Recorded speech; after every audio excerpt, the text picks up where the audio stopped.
Olá, corredores e corredoras, sejam bem-vindos a mais um episódio do podcast Quilômetro 41, o ponto de encontro do corredor amador. Eu sou André Moraes, eu estou aqui com o Murilo Groschitz e a gente vai falar hoje sobre um tema extremamente técnico, porém extremamente importante, né, Murilo? Exatamente, André. Finalmente aí chegamos no nosso 12º episódio. É um prazer estar aqui novamente com vocês. E hoje nosso tema são as zonas de treinamento. E a gente vai tentar descomplicar as zonas de treinamento, fazer com que todos os nossos ouvintes entendam de uma vez por todas o que são elas. Exato, é um tema difícil, mas antes eu queria apenas fazer uma breve introdução aqui, gente, pedir a todos os nossos ouvintes, para quem ainda não nos segue no Instagram, para começar a seguir. A gente está dando um up no nosso Instagram. Lá a gente vai ter, além das chamadas para os episódios, a gente sempre costuma dar um spoiler do que vai sair na próxima semana, além de ser também uma maneira da gente interagir com vocês. A gente está abrindo caixinhas de perguntas, tentando buscar dúvidas que eventualmente não foram sanadas no episódio, aumentar ali e criar mesmo uma comunidade.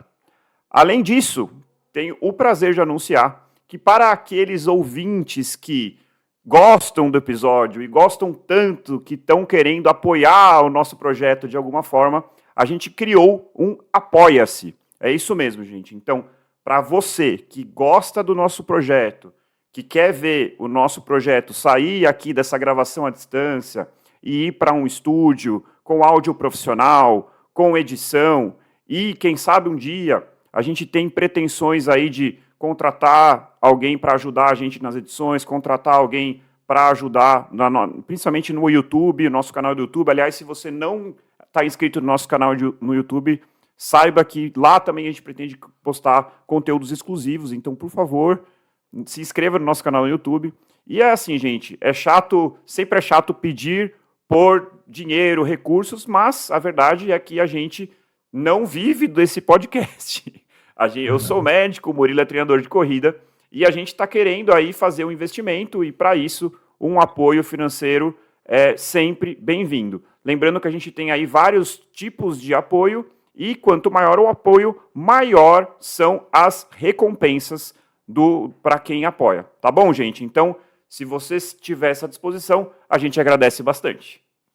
É isso aí. Valeu, pessoal. Bom, então vamos para o tema, Murilo. E assim, não tem como começar sem se questionar. Mas por que eu tenho que me preocupar com isso? Tema chato, técnico, eu não posso simplesmente desencanar e correr sem me preocupar com zonas de treinamento? Uhum. Perfeito, André. Bom, a principal razão pela qual todo corredor deve se preocupar com a zona de treinamento, André, é simplesmente para saber se o objetivo daquele treino específico está sendo atingido ou não.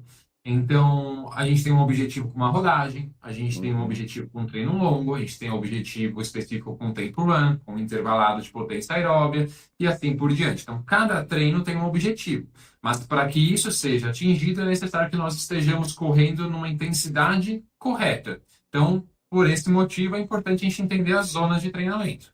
Tudo bem, Murilo, mas assim, então eu tenho que entender para saber em que zona de treinamento eu estou, se eu estou fazendo o meu treino de forma adequada. Mas no que isso vai impactar? Vai significar que eventualmente eu vou ter menor risco de lesões? Ou eu vou ter um desempenho melhor? O que isso acaba acarretando na vida do corredor? Tá. André, boa pergunta. Basicamente, estar na intensidade certa de exercício nos garante que a gente está atingindo o objetivo com a menor carga de treinamento possível, digamos assim, que a gente não está exagerando, por exemplo. Então, se a gente tem uma rodagem leve para ser feita, a gente está correndo uma intensidade acima daquela que deveria, a gente está aumentando nossa carga de treinamento, consequentemente impondo um estresse maior para o nosso corpo, não só fisiológico, mas também ósseo, articular, e isso pode impactar, sim, no risco de lesões. Então, conhecer as zonas de treinamento e cumpri-las corretamente faz com que a gente diminua nossos riscos de lesão, principalmente quando a gente está falando em zonas mais leves de treinamento, o que a gente já falou em outros episódios, que muitos corredores erram, né? e é isso. Então, diminui a carga de treinamento, consequentemente. É, Faz com que a gente seja mais certeiro e mais efetivo no objetivo do treino específico. exato. Acho que aqui, Murilo, assim, existem duas coisas que podem acontecer. Existe uma que é muito mais comum, que é o corredor correr mais forte do que ele deveria na maioria dos treinos, e aí é importante você saber sua zona de treinamento para não fazer os seus treinos leves forte demais. E aí a gente vai falar das zonas e em que zona cada treinamento se encaixa mais para frente. E existe Uhum. também, é menos comum, mas existe eventualmente aquele treino que deve ser em uma zona mais alta e que o atleta acaba executando numa zona mais baixa. E aí ele não vai ter os benefícios desta zona mais intensa, né? Então, na Uhum. verdade, acaba sendo importante também para saber aonde ele está ali, se ele de fato está seguindo o que foi prescrito, né? Então não basta prescrever o treino de forma adequada, tem que ser executado de forma adequada. E aí a zona de treinamento acaba sendo crucial. E é Esse é um importante. mecanismo que auxilia, né? E basicamente as zonas de treinamento, né, André, nada mais são do que divisões da intensidade do exercício. Então, eu estou aqui agora gravando esse podcast, estou sentado numa cadeira, eu provavelmente estou numa intensidade leve de Uhum, exercício, fisiológica, digamos assim. aham, Então, desde estar sentado aqui numa cadeira ou deitado numa cama até um sprint de 50, 100 metros, uhum. a gente tem um aumento muito abrupto da intensidade do exercício. Então, as zonas dividem essa variação de intensidade em vários blocos. Nada mais é do que isso.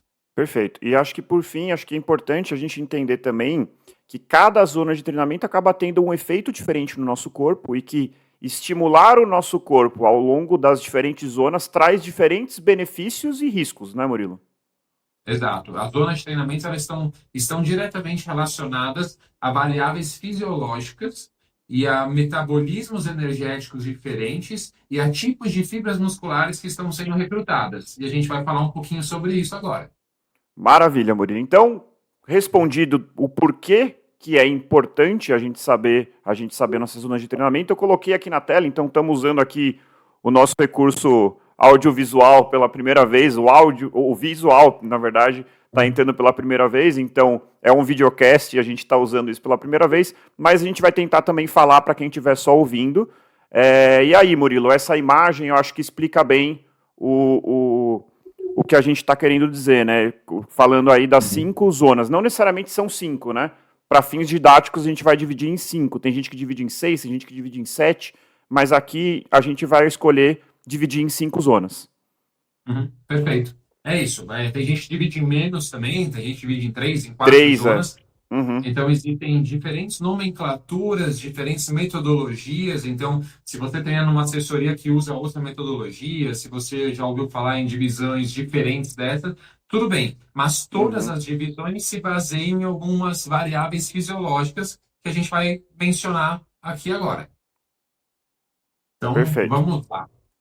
Então, baseado nessa divisão de 5 zonas, né, André? Vamos começar ali pela zona um, né? A zona de recovery, a zona de recuperação, digamos assim. Uhum, O que acontece nessa zona de intensidade, André?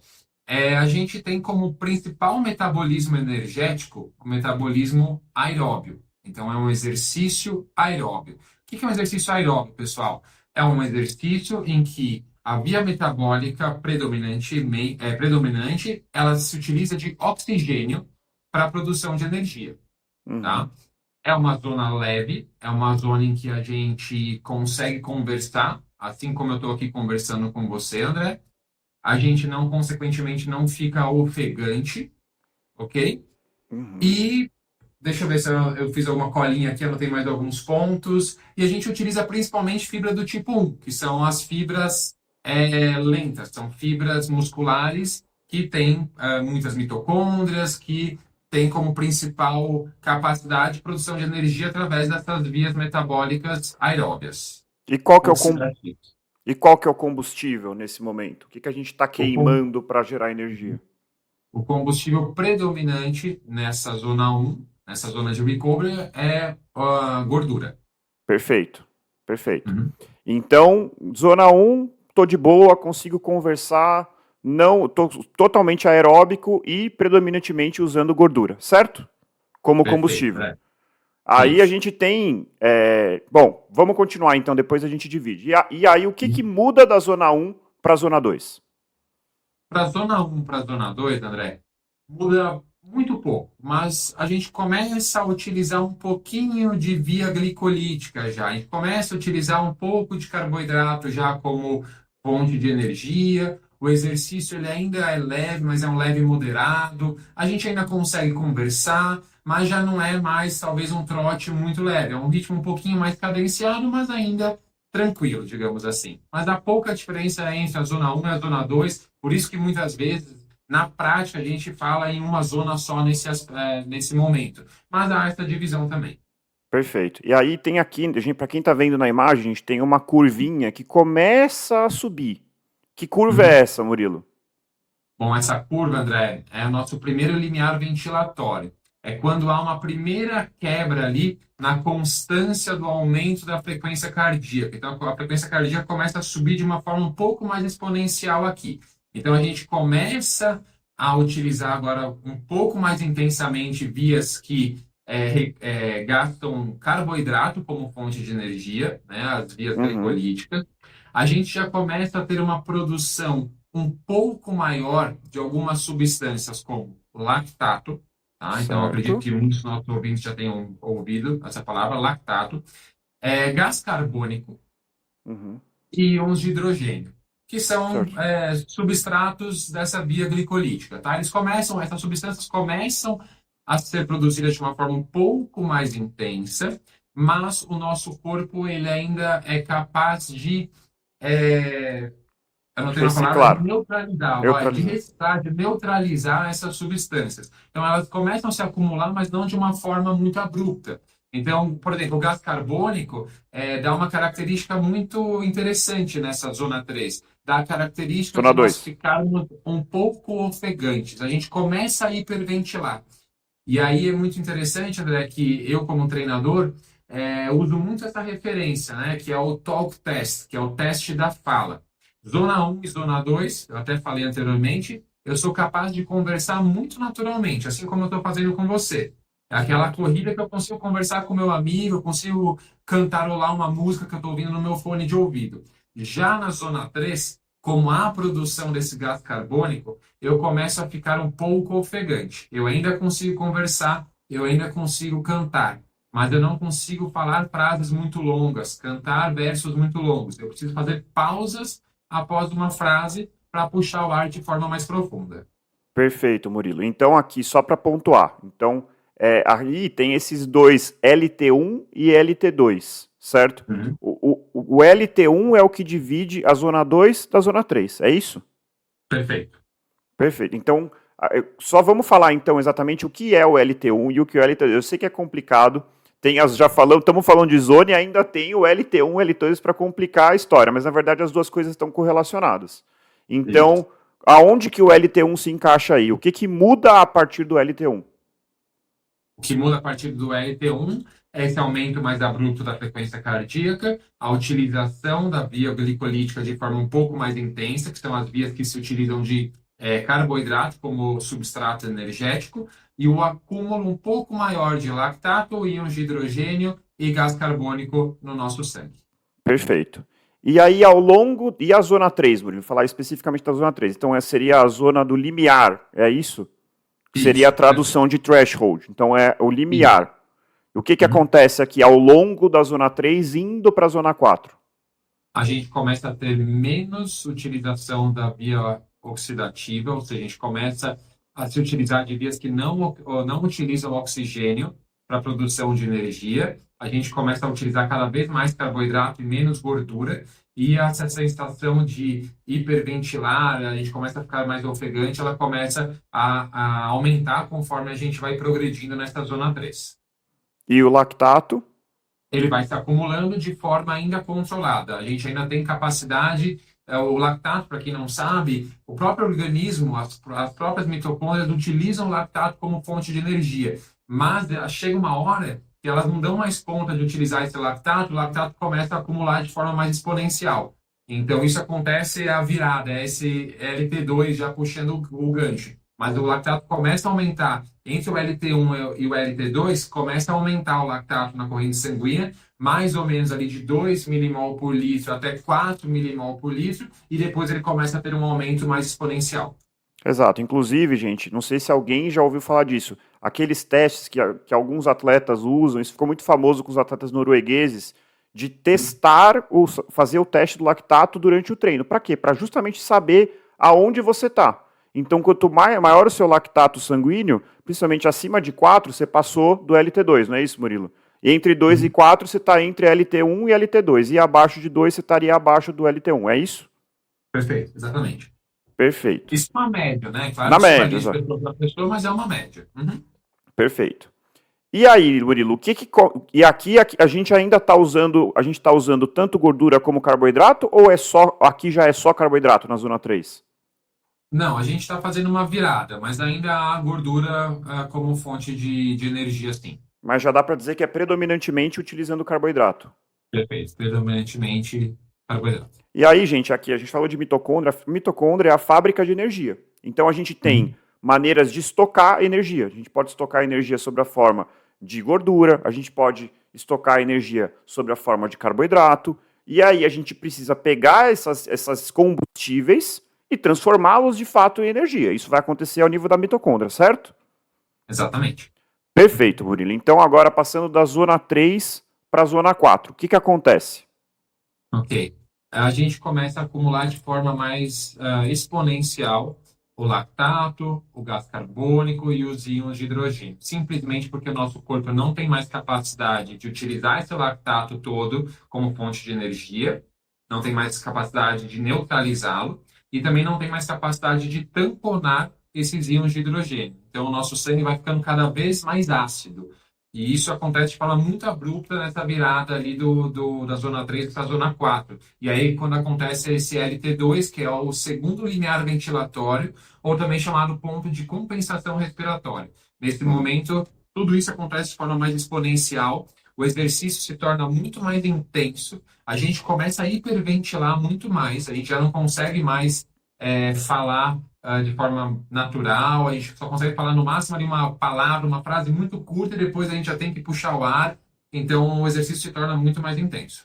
Exato. E aí, a partir daí, você não vai conseguir sustentar isso por muito tempo. Depois a gente vai falar mais ou menos da estimativa que você consegue ficar em cada uma dessas zonas. E aí, o Perfeito. final da zona 4 é o seu ponto de VO2 máximo, é isso?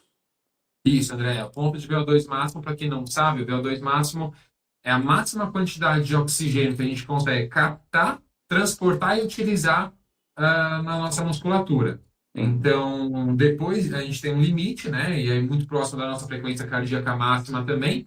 E depois disso, a gente já se utiliza de vias energéticas ainda mais anaeróbicas, digamos assim. Então, a gente entra na zona 5, onde são exercícios que a gente só consegue sustentar ali por muito, muito pouco tempo ali, 1, 2 minutos ou até menos, né? São exercícios super explosivos, super rápidos.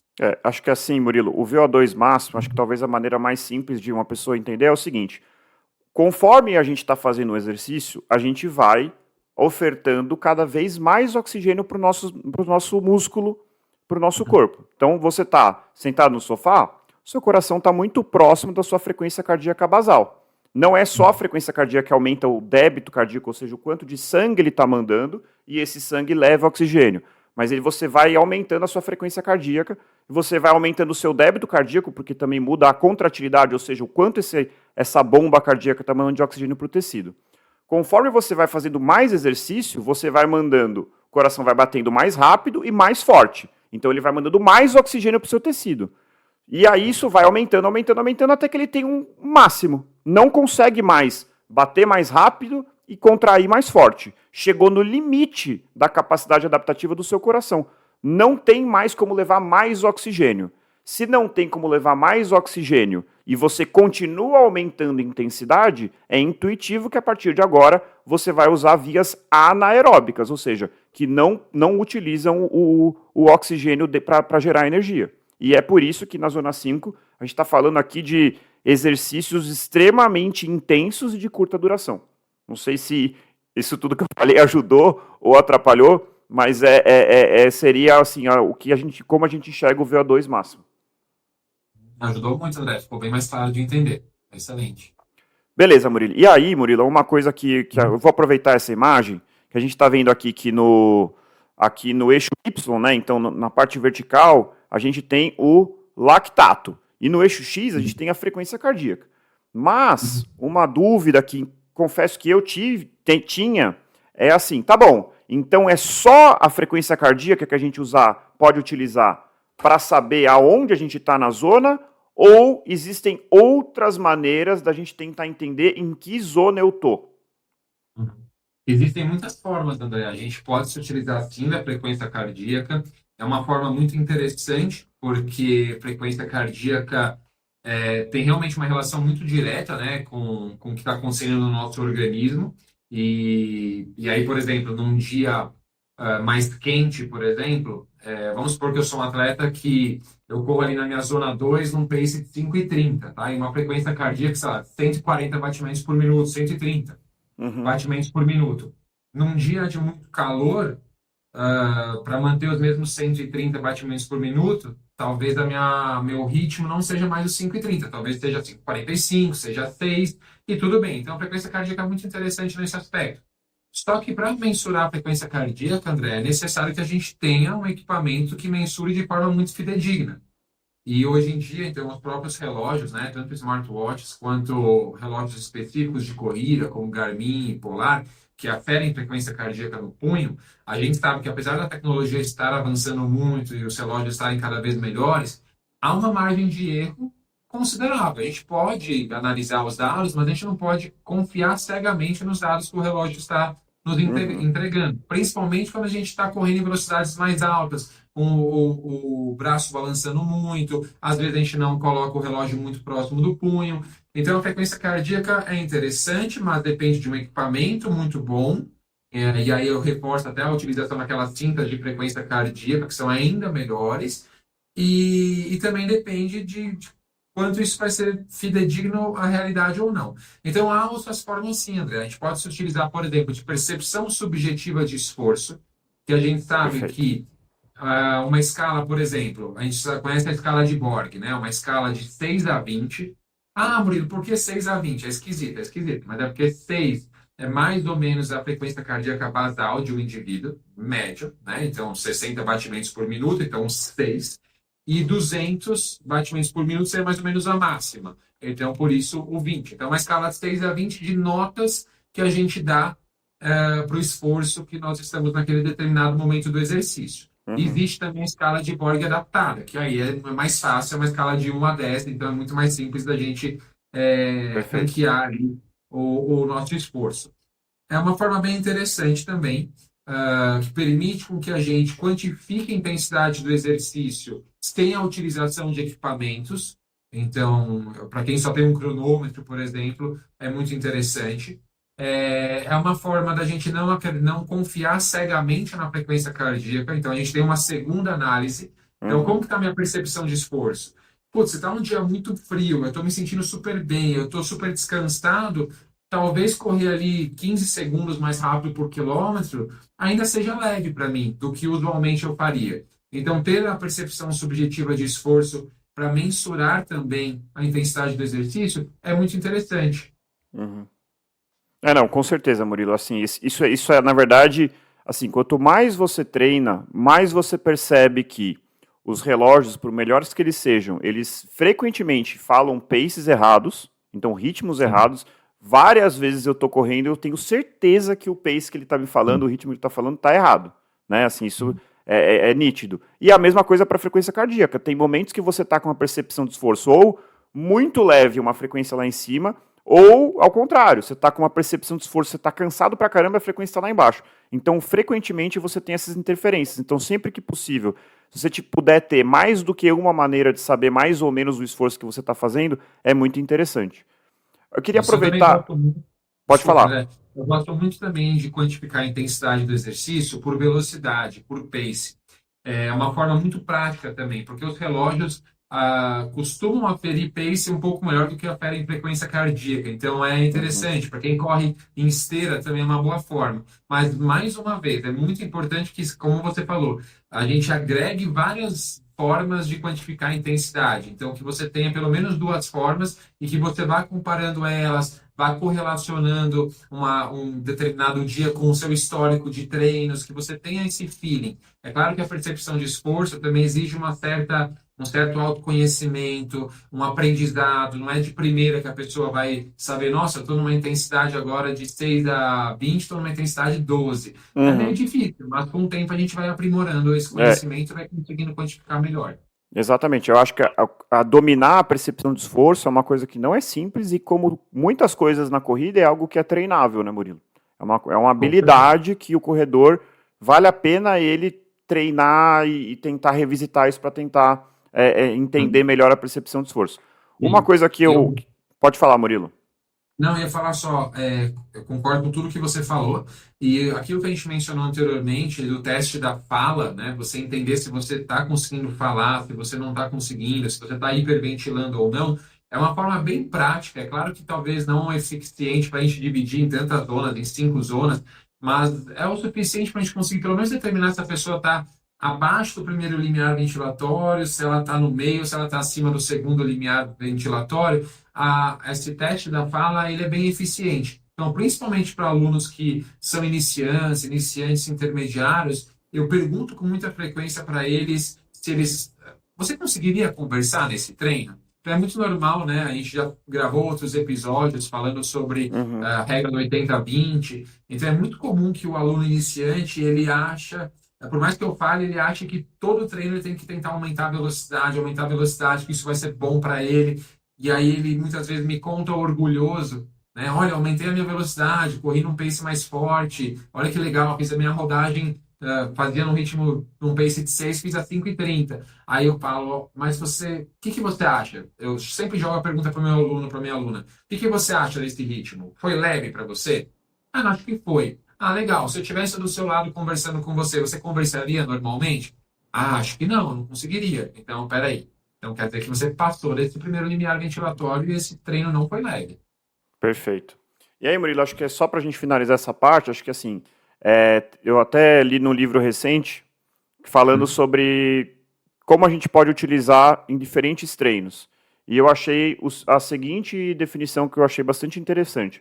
Então, para um treino de tiros curtos, vamos supor, tiros de 200, tiros de 100 metros, que às vezes você faz ali numa fase de base, fica muito ruim de você usar pace, porque os tiros são muito curtos, e também fica muito ruim de você usar frequência cardíaca. Por quê?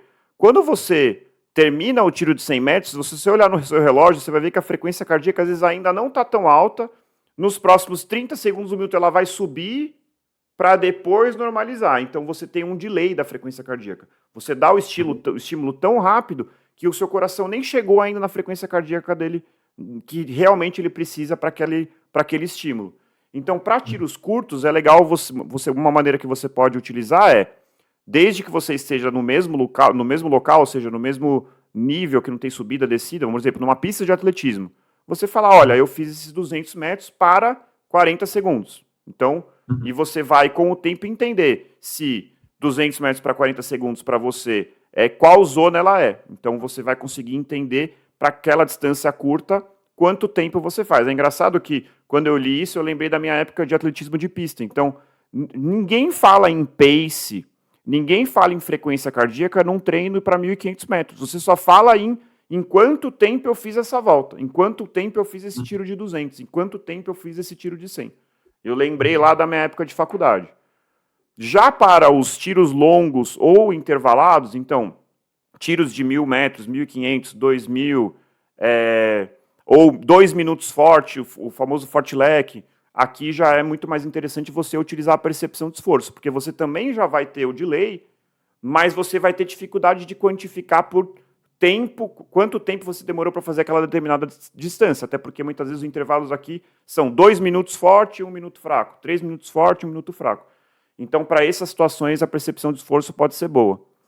E, por fim, para treinos longos, rodagens regenerativos, aí sim a frequência cardíaca acaba sendo a melhor maneira de você tentar entender aonde você está na sua zona de treinamento. Perfeito, André. Muito interessante essa analogia, né, de intensidade de treino, né, tipos de treino com qual a melhor forma de a gente quantificar a intensidade. Você mencionou os treinos, os intervalados curtos, né? Realmente, para quem já fez, né, intervalados curtos, sabe que até ficar olhando o relógio é incômodo, né? Você tá tão ali extenuado, se Exato. esforçando tanto, ficar olhando o relógio é péssimo. Então é muito melhor você ali seguir um tempo pré-definido, olhar o seu relógio no máximo ali 2 vezes e no final ver se você bateu o tempo ou não. Se não bateu, na próxima você se esforça um pouco mais e assim Uhum. vai. Uhum. Exatamente. Bom, Murilo, então, dito tudo isso, como que eu descubro as minhas zonas de treinamento? Acho que esse é um ponto muito importante. Eu sei que tem várias maneiras, mas vamos lá. Como que eu posso descobrir quais são as minhas zonas de treinamento? Perfeito. André, o padrão ouro para descobrir zonas de treinamento é a realização de um teste ergoespirométrico, né? Então, é um teste muito semelhante ao teste ergométrico que muitas Uhum, pessoas já fizeram, né? Naqueles check-ups usuais cardiológicos. É o teste que normalmente se faz numa esteira, com uhum, velocidade e inclinação sempre progressivos, e você tenta ali, o intuito do teste é você chegar muito próximo do seu VO2 máximo, né, da sua frequência cardíaca máxima, uhum, e verificar se está tudo bem com o seu coração. Já uhum, num teste ergospirométrico, é um teste semelhante, mas que você utiliza uma máscara que vai captar tanto os gases que você está inspirando quanto expirando, e fazer uma análise dessa troca gasosa, da uhum, resposta de oxigênio, gás carbônico, e isso vai determinar com maior precisão qual é o seu primeiro limiar ventilatório, o LT1, né, que é a divisão aí da zona 2 para a zona 3, e o LT2, né, o segundo limiar ventilatório, que é a divisão da zona 3 para a zona 4.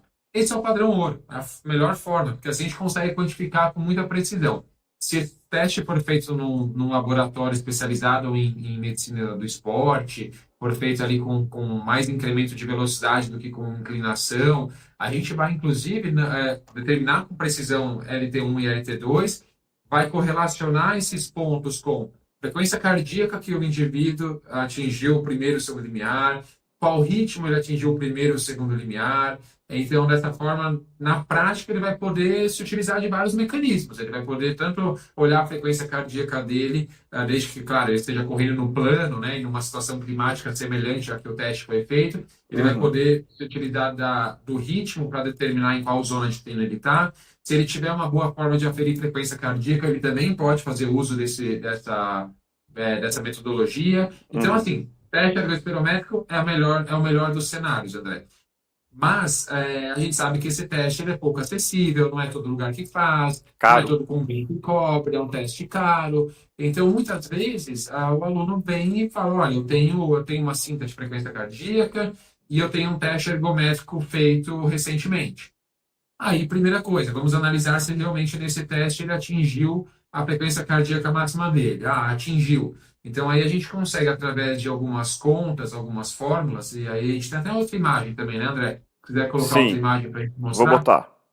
Boa. A gente consegue, através de. Deixa eu ver uma coisa. A gente consegue, através de zonas de frequência cardíaca, em relação à frequência cardíaca máxima, estimar cada uma dessas zonas. Então, ali, a zona um, por exemplo, a zona um a gente tem ali de 50% a 60% da frequência cardíaca máxima. A zona 4 80% a 90%. É claro que são formas um pouco mais genéricas, né? São, Uhum, são porcentagens. ah, Talvez elas tenham um desvio, talvez não, elas têm um desvio padrão de uma pessoa para outra, mas é uma forma interessante da gente quantificar também. Então, tem um uhum, teste ergométrico, frequência cardíaca máxima estimada por esse teste, quantificar através dessas porcentagens. É uma outra forma.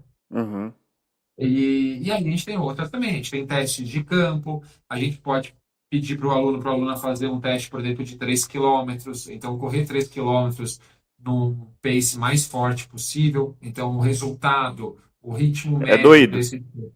É doído, é muito doído. O ritmo médio atingido nesse teste vai ser pace muito próximo ao que seria ali entre a zona 3 e a zona 4, e aí através desse teste a gente consegue também quantificar paces, né, para a zona 1, para a zona 2, 3, 4 e 5. A gente vai fazer um teste de 12 minutos, que vai estimar nosso VO2 máximo, e aí a gente tem também, da mesma forma que a gente tem nessa imagem, zonas de intensidade por percentual de frequência cardíaca, a gente tem também por percentual de VO2 máximo. Então, tem N Uhum. formas, desde testes laboratoriais até testes de campo. E aí vai do indivíduo, né, saber qual que é mais acessível para ele, conversando junto com o seu treinador também, o que pode ser feito. A gente também tem provas, né, André? Então, Uhum. eu gosto muito disso, porque eu acho que tem uma uma reprodução para os treinos muito grande. Então, pedir para o aluno fazer uma prova, por exemplo, de 5 quilômetros, bem feito, assim, para fazer no seu limite, Uhum. é muito legal, porque vai colocar ele num cenário muito realista, que é correr na rua, onde ele vai realizar os treinos dele. É Uhum. diferente de fazer um teste numa esteira, ambiente controlado, ar-condicionado, tudo bonitinho. Fazer um teste na rua, um teste de campo, Uhum. numa situação extremamente a motivação está lá em cima, clima de Uhum. prova, você vai ter passado por um período de polimento, vai estar ali no máximo da sua performance, vai fazer, por exemplo, uma prova de 5 quilômetros no limite.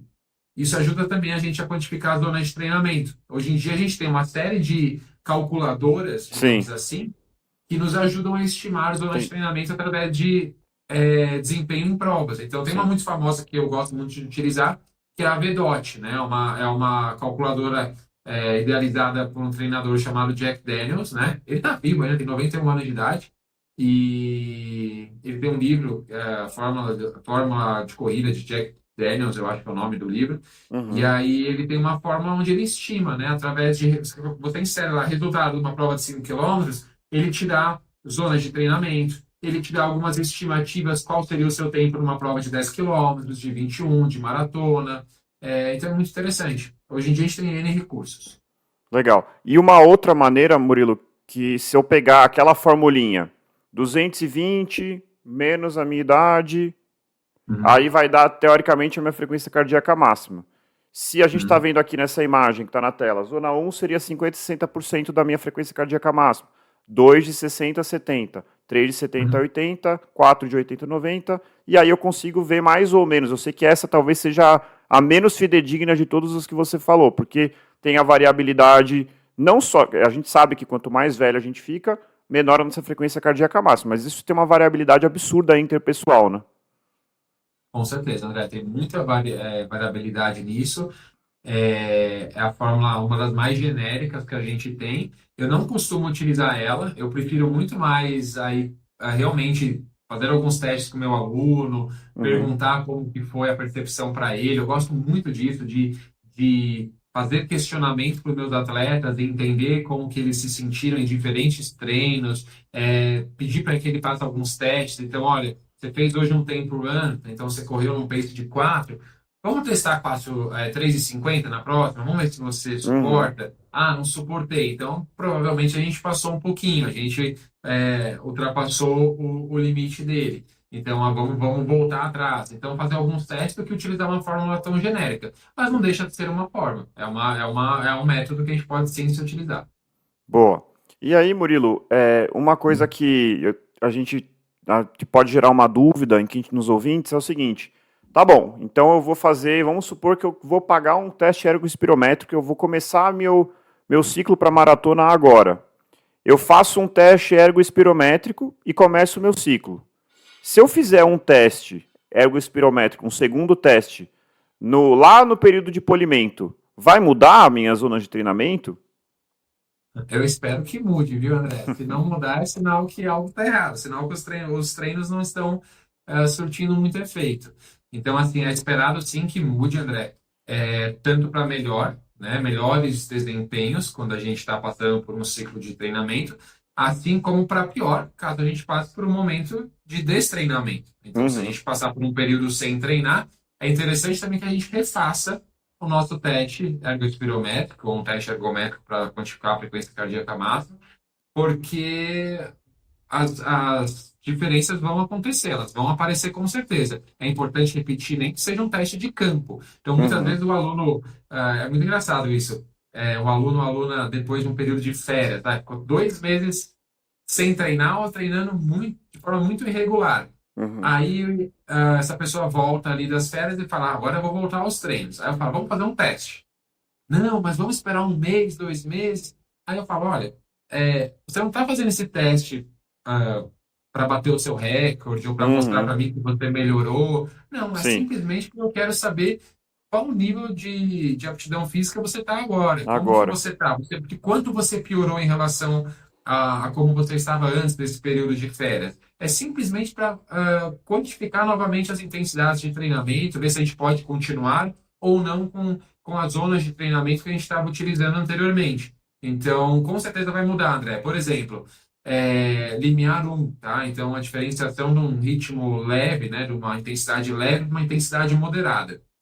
Se eu estou mais bem treinado, é Uhum. natural que eu consiga correr numa velocidade maior, ainda numa intensidade leve. É Aham. esperado que isso Com aconteça. Né? certeza. Então, para correr uma maratona mais forte, por exemplo, é super importante que eu esteja conseguindo correr mais rápido, ainda numa percepção leve, no máximo leve e moderada. Uhum. Se eu estou treinando bem também, é esperado que o meu corpo seja mais eficiente na hora de neutralizar o lactato, os íons de Exato. hidrogênio, né, de lidar com o acúmulo de gás carbônico também. Então, o meu segundo limiar ventilatório ele também tende a ficar cada vez mais próximo do VO2 máximo, Uhum. Perfeito. né? Na Então, verdade, estou pensando aqui.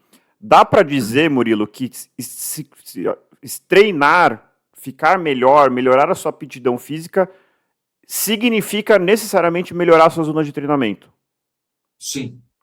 Não sei se é só isso, mas com certeza envolve isso. Porque eu estava pensando aqui, vamos supor, uma pessoa que corre um 10K para. Que a gente está vendo aqui na imagem que está na tela, que para cada zona de treinamento tem um determinado tempo que você consegue ficar nessa zona. Isso. Então, por exemplo, na zona 1 você consegue ficar por horas. Seria. A gente vai falar um pouquinho mais para frente, mas estou queimando um pouco a largada. Seria ali a zona de uma ultramaratona. Então, o corredor vai ficar 6 horas correndo, ele vai ter que ficar em zona 1. Talvez Uhum. zona 1 flertando com a zona 2. A Uhum. zona 2 dá para dizer que seria a zona da maratona, certo? Seria a Sim, zona sim. de endurance. A zona 3, para muitas pessoas, vai ser a zona dos 10K. 5, 10 quilômetros. Exatamente. Então, assim, para você conseguir melhorar a sua performance, você vai ter que melhorar também a sua zona de treinamento, melhorar entre aspas, né? Então, acho que Perfeito, isso é. principalmente quando a gente está falando de esportes de endurance, né? Uhum, Então, a corrida de longa distância, né? Ela é um esporte de endurance. Então, a gente tem que melhorar, sim, esses limiares para a gente melhorar o nosso desempenho. É diferente, por exemplo, de um velocista. A gente falar de uma prova de 100 metros, por exemplo, isso não importa, né? O atleta uhum, vai correr ali acima do VO2 dele, outros parâmetros importam mais para ele. Então, é claro que ter uma base aeróbia, etc., talvez tenha ali a sua importância. Já não é minha expertise entender tanto uhum, de corrida curta-metragem, uhum, mas outros aspectos vão importar mais para ele. Então, assim, no esporte de endurance, a resposta aos limiares é muito importante, André. Muito mais, por exemplo, do que o VO2 máximo, ali que a gente mostrou, né, o VO2 uhum, máximo. A gente sabe hoje em dia que VO2 máximo é sim uma variável que melhora com o treinamento, mas o uhum, VO2 máximo atinge um platô de forma muito rápida. Então, com poucos meses de treinamento, o indivíduo atinge ali o seu VO2 máximo e talvez não consiga mais sim, mudar demais essa variável. Agora, outros aspectos, como, por exemplo, a economia de corrida, então você conseguir correr de uhum, forma mais econômica por mais tempo, sustentar uma velocidade mais alta por mais tempo, isso varia bastante. E a gente sabe hoje em dia, até que comparando atletas de elite, então comparando atletas profissionais, há pouca diferença no VO2 deles. aham, Ou se há uma diferença, não necessariamente o que tem o VO2 mais alto é o melhor corredor, sim. né? Isso é Porque muito provavelmente interessante. o melhor Isso é muito corredor provavelmente é interessante. aquele que vai ter os limiares ventilatórios em ritmos mais fortes, né? Exato. Então, assim, o que ele quer dizer com isso, assim, se é que eu entendi, então, assim, seu VO2 máximo, isso eu, inclusive, li nesse mesmo livro, que é o livro do 80-20. Ele fala que pegando atletas profissionais, rapidamente, é exatamente o que você falou, eles atingem o VO2 máximo logo no começo da carreira deles. Mas eles continuam melhorando ao longo do tempo. Por quê? Tá chegando a mesma quantidade de oxigênio no tecido, mas você treina o seu corpo a fazer mais com menos combustível. Então, vamos supor, é como se um carro ficasse mais econômico. Você precisa de menos gasolina para andar mais quilômetros. E isso vai acontecendo ao longo do tempo. Por isso que, uma vez que você tem atingido seu VO2 máximo, não significa que acabou, você não vai melhorar mais. Você pode ainda conseguir fazer mais com menos combustível. Acho que isso seria mais ou menos a lógica. Perfeito. E aí tem correlação não só com metabolismos energéticos, mas correlação também com aspectos bem físicos mesmo, de contração muscular, capacidade de contrair musculatura com a capacidade elástica do músculo, né? Uhum. Uma capacidade que o músculo tem de contrair e depois relaxar, né? Gerar movimento de forma a não gastar energia. Então, tem outros mecanismos que melhoram economia de corrida, melhoram performance, não necessariamente correlacionados com esses metabolismos energéticos. Maravilha, Murilo. Então, assim, vamos falar um pouquinho, então, como que isso se relaciona com os nossos treinos do dia a dia. Ok.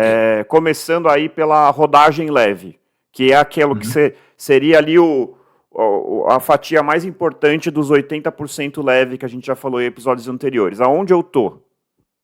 Bom, essa fatia dos 80%, né, o treino leve, a gente está em zona um e zona 2, André. Uhum. Como eu falei, na prática, há pouca diferenciação entre essas duas zonas, né? Uma diferença muito tênue entre as duas coisas. Eu diria que zona um ali, talvez no pós-prova, se o aluno está bem fadigado, se recuperando ainda, vai fazer o primeiro treino de rodagem. Zona um, um trotezinho bem tranquilo.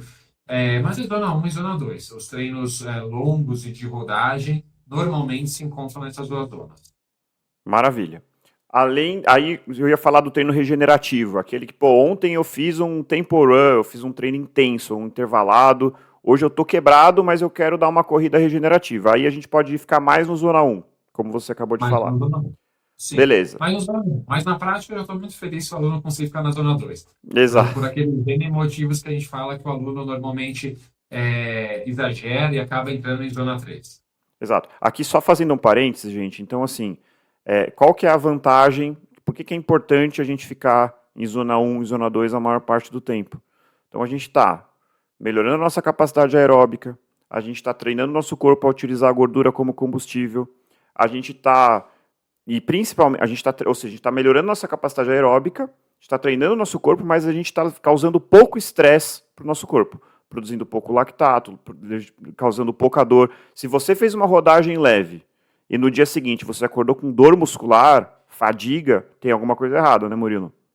Com certeza, André. Tem alguma coisa muito errada. Se você terminar um treino leve, ofegante, quer dizer que você não estava correndo leve. E o que Exato, você falou, né? A gente está desenvolvendo nossa capacidade aeróbia. E a capacidade aeróbia é a base de qualquer esporte de endurance. exato, Mesmo que a nossa finalidade seja correr cada vez mais rápido, esse alicerce, que é a capacidade aeróbia, ele precisa ser muito bem desenvolvido. Então, capacidade aeróbia a gente desenvolve um treino leve, que vai fazer com que a gente aumente, por exemplo, a quantidade de mitocôndrias nas nossas células musculares, que são é, fábrica de energia. aquelas isso, que é nossas fábricas de energia, faz com que a gente aumente a quantidade de vasos sanguíneos, de capilares, então a capilarização da nossa musculatura. Tudo isso faz com que a gente seja mais eficiente na produção de energia, ao levar o oxigênio para as nossas células musculares. Então, assim, não tem como a gente trabalhar a velocidade, não tem como a gente se tornar mais rápido se a gente não tiver esse alicerce bem formado. É Exato. Então, impossível. e numa maratona, né, que tá aqui, ó, zona 2, 1 hora ou mais, é ali que você vai correr a maior parte da maratona. É claro que em algum momento, talvez no final, você vai flertar com a zona 3, pode ser que aconteça, mas você não vai conseguir se sustentar em zona 3 durante uma maratona inteira. Inclusive, fazendo aqui um parênteses, um outro parênteses que eu acho importante, gente, essa história de, não era meu dia, eu já falei isso no episódio anterior, não era meu dia, eu quebrei no quilômetro 10. Se isso Uhum. aconteceu na sua maratona, é porque você começou a correr em zona 3 zona 4 e é fisiologicamente impossível, não sei se o Murilo concorda, mas é fisiologicamente impossível uma pessoa correr uma maratona em zona 4, concorda? Concordo, André. Eu ia falar exatamente isso, mas de uma outra forma, uma outra analogia. Isso não varia de um atleta iniciante, que está fazendo sua primeira maratona, ou para um atleta profissional que está tentando bater o recorde mundial da maratona. A Uhum, única diferença é onde está o limiar um desse indivíduo. É uhum, em qual ritmo.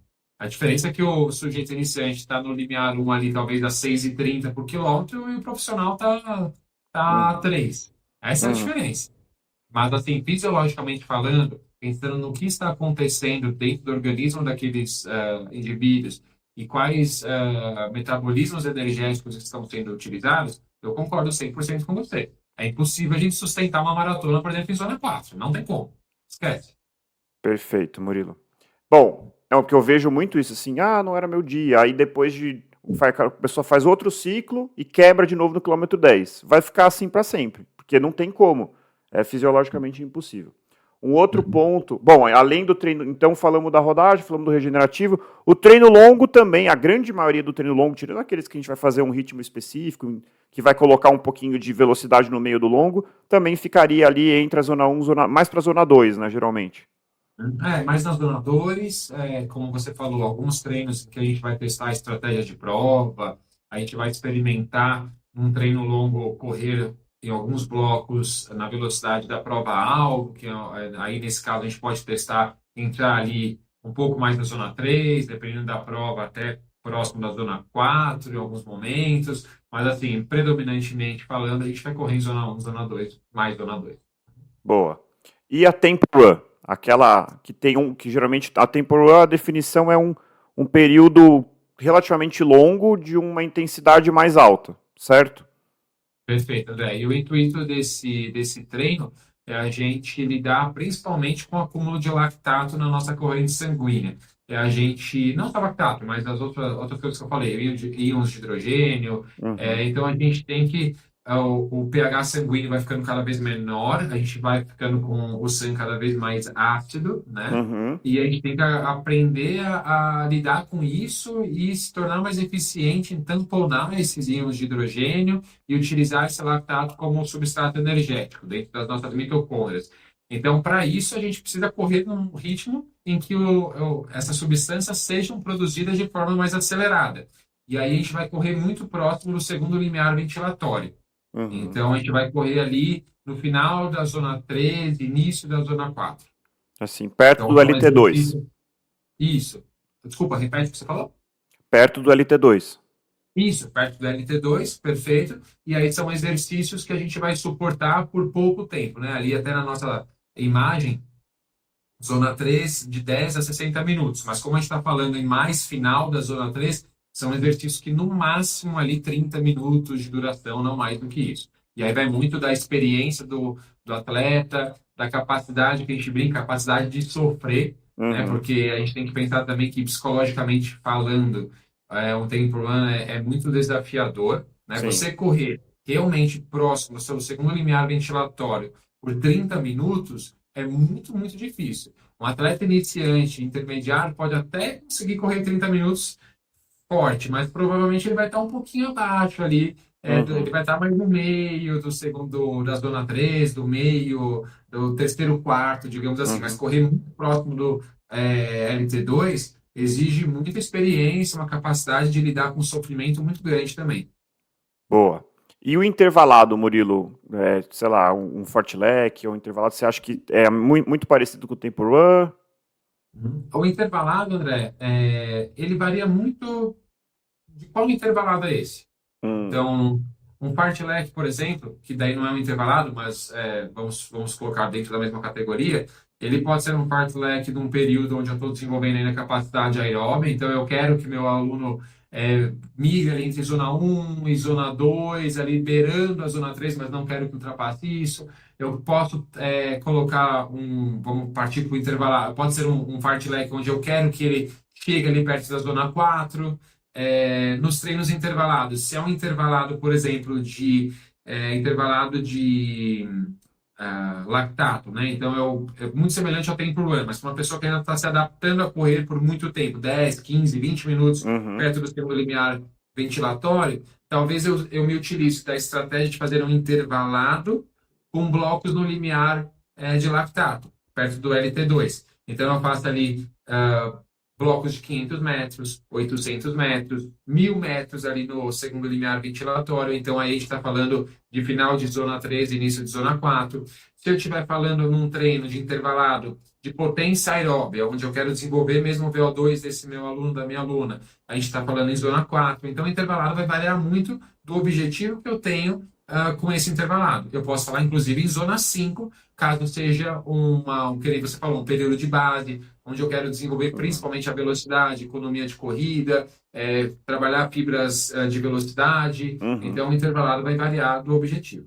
Maravilha. Bom, acho que basicamente isso, né, Murilo? Não sei se tem outros tipos de treino aí que seriam encaixados em cada um. Talvez os tiros curtos seriam mais para zona 5, né? Sei lá, tiros de 200, tiros de 100, que podem fazer parte ali de um. Claro que não é um tiro de 100 com quem compete 100 metros rasos. É, Aham. mas talvez estaria ali mais para zona 5, né? Sim, mas acho que basicamente a gente abrangeu a maior parte dos tipos de treino, né? Uhum. E, como eu falei, existem N variáveis, né? Principalmente dentro do universo dos intervalados, mas basicamente é isso. Boa. E aí, assim, eu pensando nas provas, para a gente fechar. Então, prova Uhum. de 100 metros, 200 metros seria a zona 6 que a gente não está falando aqui, né? Que seria Sim. aquilo que você consegue sustentar por segundos, né? Você não Uhum. chega nem 1 minuto. É uma coisa, um exercício realmente que você dá o seu máximo ali por alguns segundos. É, Uhum. partindo, sei lá, para um 1.500. O 1.500 ficaria na zona 4. Zona 4. Uhum. Tá. É, 5K. 5K a gente já está falando De zona zona. 3 flertando com a Exato, tá 4. passando um pouco do segundo limiar, então é zona 4 migrando, exato, após segundo limiar ventilatório. Até voltando para a primeira imagem, deixa eu colocar ela de novo aqui, cadê? Isso, a gente está passando um pouquinho para a zona 4, depende, é claro, daquela capacidade de sofrer do atleta, mas é predominantemente zona 4. E aí o 10K seria a zona 3 Uhum, para perfeito. acho que para muitas pessoas, né? Talvez vai depender também de quanto tempo você demora, né? Se você faz um 10K para, sei lá, 1 hora e pouco, talvez seja a zona 2. E aí meia Sim, maratona e maratona geralmente zona 2, talvez com um trecho, uma parte da um maratona trecho. em zona 3, certo? Exatamente, perfeito, André. E a ultra maratona seria a zona 1. É isso? Zona 1. Exatamente. Beleza. Impossível a gente sustentar uma outra maratona em zona 2 e zona 3. Não tem como. A gente precisa se utilizar de gordura como substrato principal energético, né? Gordura a gente. Eu já li uma vez num livro isso, eu me esqueci, mas assim, posso estar bobagem aqui, tá? Talvez não estou acertando os valores, tá? Mas só Hum. por curiosidade. Basicamente, a gente tem carboidrato estocado, né? Glicogênio ali para 1 hora de exercício, né? Uhum. E a gente tem gordura para tipo 6 dias de exercício. Então, assim, a gente tem muita gordura, muito estoque de gordura Entendi. para fazer exercício em baixa intensidade. Então, é uma discrepância muito grande. Então, pensando em exercício de longuíssima duração, com certeza eu não. Boa, Murilo. Bom, acho que conseguimos falar de zonas de treinamento. É claro que é um tema extenso, é um tema complexo. Esperamos que não tenha ficado muito técnico, que tenha sido a gente tenha conseguido passar todas as informações de forma clara. Eu só quero fazer uma última pergunta, Murilo. Tem muita gente aí que advoga, não, o treino, o que faz diferença é o treino de qualidade, é a intensidade. Só pra gente finalizar, qual é o problema de eu treinar todos os meus treinos em zona 3, zona 4? O principal problema em treinar em zona 3 e zona 4 com muita frequência, André, é a gente aumentar a carga de treinamento de forma muito abrupta, ou se manter nessas cargas de treino muito alta por muito tempo. Isso vai fazer com que a gente se machuque com certeza. Então, Uhum. numa semana em que a gente deveria tirar um pouquinho o pé, ou numa sessão de treino que deveria ser um pouco mais leve, a gente vai lá e corre muito rápido, a gente corre numa intensidade muito elevada, aumentando consequentemente a carga de treinamento, a gente está aumentando o estresse para o nosso corpo. E daí, não só estresse fisiológico, mas também estresse mecânico. E isso é Hum, um grande problema. Ou a corrida, por se tratar de um esporte de repetição, né, de movimentos repetitivos, o estresse mecânico ele é um forte preditor de lesões. Então, esse é o uhum, principal motivo. E um outro motivo também, André, é que a gente não falou nisso, mas assim, a zona 3 de treinamento, né, que é entre o limiar 1 e o limiar 2, uhum. claro, quando a gente está falando ali ficar mais perto do L1 ou ficar mais perto do L2, a gente tem ali ainda algumas vantagens desse tipo de treinamento. Mas correr no meio da zona 3 ou muito próximo dessa faixa, a gente chama isso de zona cinzenta. É uma Uhum, zona de treinamento que a gente tem poucas adaptações fisiológicas. A gente uhum, não está nem desenvolvendo nossa capacidade aeróbia, assim como a gente não está desenvolvendo nossa capacidade de lidar ali com a acidose sanguínea, ali perto do L3 para o L4, a gente está numa zona cinzenta que, pensando em treinamento, não tem muita adaptação. A gente uhum. só está gerando estresse desnecessário para o nosso Exato, organismo. Então, assim, você tem que se decidir. Ou você vai correr leve, leve de verdade, ou você vai correr forte quando é para correr. Agora, ficar nessa zona cinzenta, que é esse ritmo que você ainda suporta dentro de um treino de 40, 50 minutos, mas fica ali um pouco ofegante, não consegue conversar direito, você está fazendo a maior besteira que você pode fazer. Você não está colhendo frutos de nenhum dos lados. exato. Então, tira um pouquinho o pé, corre mais leve, que com certeza você vai trabalhar melhor com a capacidade aeróbia, você vai estar sempre mais disposto para os treinos, porque a sua fadiga acumulada vai ser menor. Então, não cometa esse erro. É o Exato. principal erro dos corredores. A gente É, bate nessa tecla em quase todo episódio, porque exato. realmente é um erro, é o principal erro, é o erro Com número um certeza. de todo corredor e corredora. Isso fala no livro 80-20 lá que o corredor médio, o corredor amador médio corre 50% do tempo nessa zona cinzenta. Então, que ele não está nem perto do LT2 e nem antes do LT1. Ele está entre o LT1 e o LT2, bem no meio Hum, ali. E hum, os noruegueses, eu estava até dando uma estudada nisso, achei muito interessante, né? Que tem eles estão, os triatletas noruegueses, tem o norueguês lá, o Ingebrigtsen, lá dos 1.500 metros, que tem tudo para destruir lá na Olimpíada agora. O que eles fazem? Eles medem o lactato, eles ficam muito tempo, um pouco, logo antes do LT1, então colado no LT1 mais abaixo, então 80% do tempo ali, e o restante do tempo eles ficam colados, mas logo abaixo do LT2. Então hum, eles ficam essa estratégia polarizada. Isso faz com que eles hum, consigam fazer volumes astronômicos, não consegue treinar muito volume, e quando ele resolve agredir o corpo, ele está sempre ali pertinho do LT2. E aí eles popularizaram. Aí você vê porque que isso não é o método queniano, né? Que é um país que tem menos acesso a recursos. Eles medem o lactato na orelha ou na ponta do dedo praticamente todo o treino para ter certeza de onde eles estão. E aí eles se lesionam exato. menos e conseguem fazer grandes volumes. Resumidamente, esse é o método norueguês. Então, assim, parece uma coisa ultra mega tecnológica e no final das contas é um 80-20 muito bem feito. Entendeu? É Uhum. isso que eu achei interessante. Sim, inclusive eu abri aqui o livro 80-20, né, André, Uhum, que eu recomendei que você lê, se você leu o livro. É muito interessante no começo do livro. Para quem não sabe, pessoal, tem um livro chamado 80-20, de um treinador chamado Matt Fitzgerald, eu acho que fala é assim o isso. nome dele, né? E é um livro muito interessante. Ele tem vários livros publicados, mas eu acho que este, na verdade, eu só li o 80-20, então não posso falar dos outros, mas os outros temas me interessam bastante. Mas o 80-20, no início do livro, até ali, eu acho que o primeiro um quinto do livro, é uma retrospectiva histórica bem grande, né? Uhum. É bem Sobre. legal. É bem interessante, sim. É muita informação. Minha memória é horrível, eu sei que eu vou esquecer todas aquelas informações.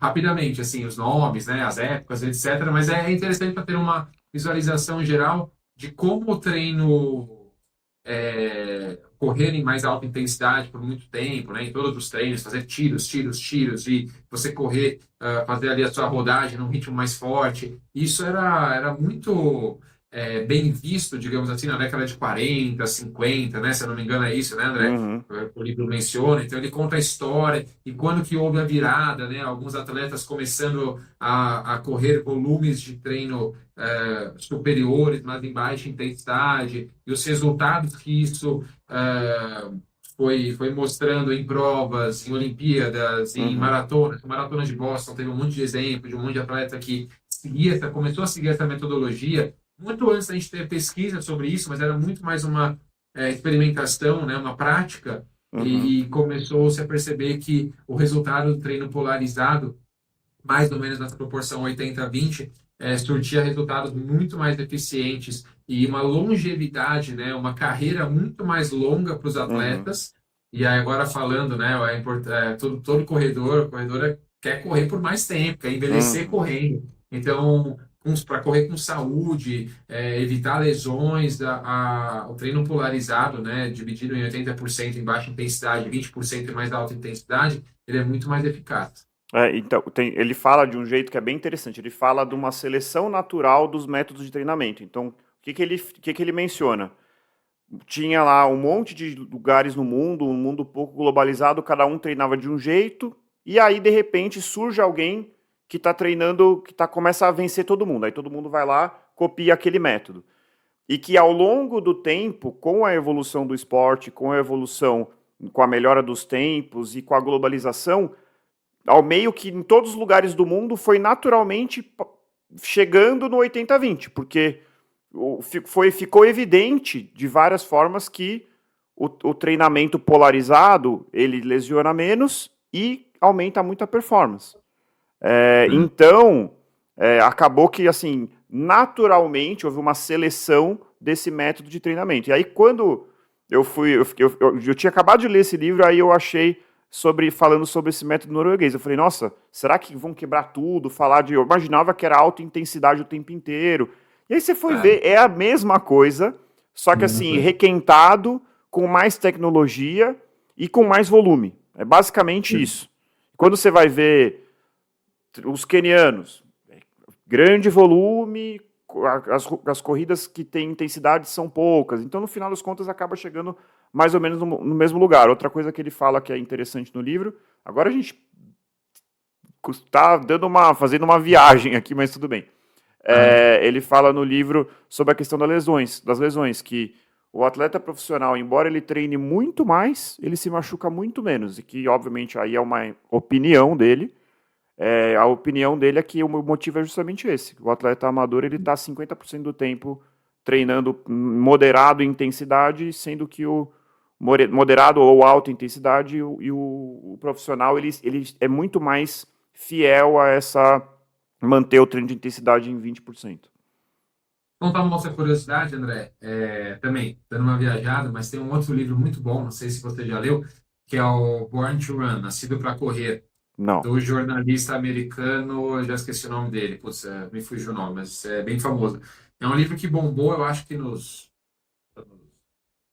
foi lá por volta de 2010, mais ou menos, e hoje em dia Hum, lançaram a segunda edição desse livro, ou seja, o número 2 do livro, não a segunda edição. uhum, E é um livro bem legal. E outro dia eu ouvi falar que a história é fictícia. Quando eu li, eu achei que fosse baseado em fatos reais. Mas, bom, não importa, mas o livro conta, né, a história de uma tribo mexicana chamada Tarahumara, que é uma tribo indígena, né, e que tem dentro da sua cultura várias práticas que envolvem corrida. Por exemplo, uma corrida em que duas equipes disputam descendo uma montanha e passando uma bolinha de pé para pé até chegar uhum, descer a montanha toda. E entre outros relatos de práticas ali, corridas, digamos, ultramaratonas, etc., uhum, né? E é muito interessante porque tudo feito em baixa intensidade, né? E uhum, correndo por horas e horas, 100 quilômetros, 200 quilômetros, etc. E o livro fala também da prática de caça dessa tribo, e é muito interessante porque o ser humano, ele é um dos animais, né, que tem essa capacidade de metabolismo oxidativo, né? Ou seja, de Uhum. fibras lentas, é muito bem desenvolvida, tem essa capacidade de praticar uma atividade leve por muito tempo, diferente de outros animais. E aí, mais uma vez, não sei se isso é verdade, se não é, até que ponto esse livro é baseado em realidade ou não, e daí eu posso pesquisar depois isso, mas conta da caça por perseguição, mas é uma perseguição lenta. Então a tribo se reúne, vários homens atrás de um animal, aí eles correm devagar atrás desse animal, o Uhum. animal dá vários sprints, e para e fica olhando para trás. Aí os caçadores vão Uhum. chegando perto, o animal vai dar outro sprint. Até que o animal uma hora superaquece, entra em exaustão e cai porque não suporta mais o exercício e a tribo continua chegando devagar até conseguir caçar o animal. Então é bem interessante, assim. Interessante. É. Uhum. Somos um animal feito para o endurance. Essa é a conclusão. Exatamente. Perfeito. Legal, Murilo. Bom, maravilha. Mais uma vez, espero que a gente tenha conseguido passar aí. Acho que falamos as principais coisas. Se surgirem dúvidas, nos sigam no Instagram. A gente vai abrir uma caixinha de perguntas sobre dúvidas sobre esse episódio para vocês responderem lá e a gente manda uns vídeos curtos respondendo. É isso aí, pessoal. Muito obrigado. Espero que o podcast tenha sido esclarecedor. Não é um tema fácil, é um tema difícil. Acho que o grande desafio foi a gente passar as informações de uma forma didática.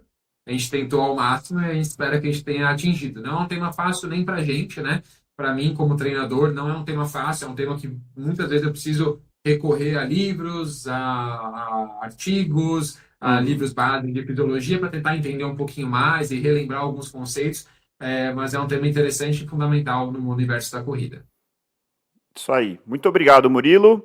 Então, corredores e corredoras, encontrem o motivo para continuar correndo e nós nos encontramos no próximo quilômetro 41. Muito obrigado. Valeu!